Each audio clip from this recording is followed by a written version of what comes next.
Our president and CEO, Tammy Devine's sister, Kim Kargbo, is here for a visit and has a powerful story. So you came here for a conference, Kim. We've had you on before where you Skyped with Tammy and told us all about Ebola and what was going on. But what's this conference about? The conference that we're at is in Westlake Village, and it's called the Global Access Conference. So it's a conference. There are over 900 people, over 54 countries represented so far, and it's all about providing global access to people with disabilities. And are you speaking at this meeting? Yeah, 3 different workshops and tell panels. Me a little bit about the workshops. Well, the one we have this morning, after we get done here, we'll head over there and we have a workshop on economic empowerment for people with disabilities in the developing world. And how is it in the developing world? Because, here you have, doorways that are geared for people. I mean, in developing world, can they even have that kind of infrastructure? I mean, they could, they don't. I think there's movements that are in process to make that happen. The bigger access issue is really the access of the mind. So it's really an access issue of people's acceptance of themselves, but also then the community's acceptance of them, because the perception of people with disabilities in the developing world is much different than here. Absolutely. Because sometimes they're just shunned, and that's why you find a lot of them on the streets. Right, but if you understand the way that people understand disabilities, they feel like it's a curse from God. So if it makes sense, so if you're cursed by God, far be it from me to be your friend. Like, why would I want to do that? Sure. So it makes sense, and so there is a lot of shunning and a lot of ostracism. So you have a nonprofit that really focuses on this. Women of Hope International. We only work with women that are affected by disability, either those that have a disability or those who have children with disabilities. And why focus on more of the women? Women are already marginalized in societies like Sierra Leone, where we work primarily, and so you're sort of talking about Sierra Leone is one of the poorest countries in the world, and then we work. Then we have women who are already down here, and then you've got women with a disability, so they're on the bottom of the barrel, really. And when in a society that's very paternalistic, if there are resources available, the men tend to draw those away and the women are sort of left alone. So we figured if we want to really impact women's lives who are affected by disability, we just need to focus on them specifically. So what do you feel like you're changing right now? What are some of the big impact areas that you're really happy about making some movement in?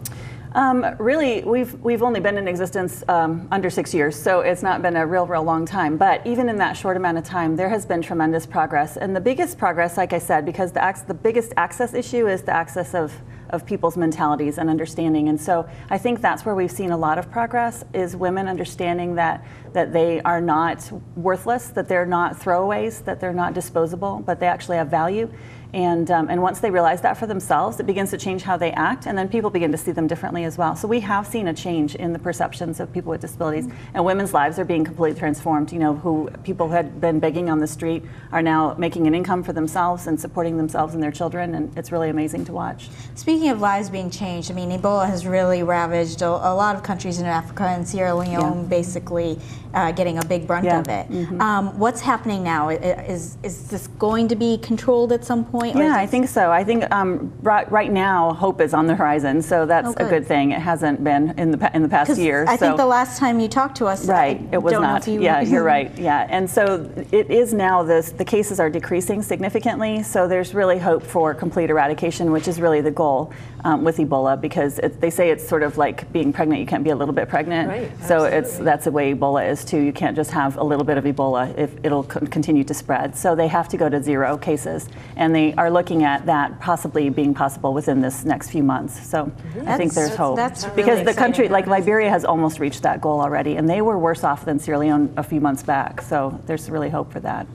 And how much were you able to work with people to make that change? Because, I mean, here, we had a few cases and we just absolutely freaked out as a country. Yeah, we did, how were they able to make the changes to help contain this? A lot of it is education, just really helping people understand what really is Ebola, and I think we talked about that when we had the interview before, and what is it, how is it really spread, so that people can understand and be empowered to take actions that are going to make them just prevent the disease.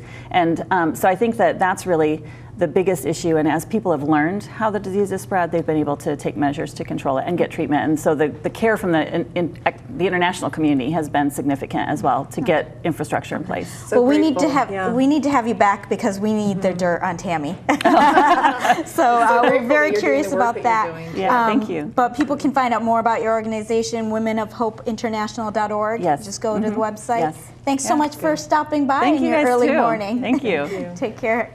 Well, after receiving VA disability pension for hearing loss, it was inexplicably taken away. Kevin George tells us about one vet's 30-year fight to get his VA pension back. Next on CCN Sunrise, Kevin George with the Vet Hunters.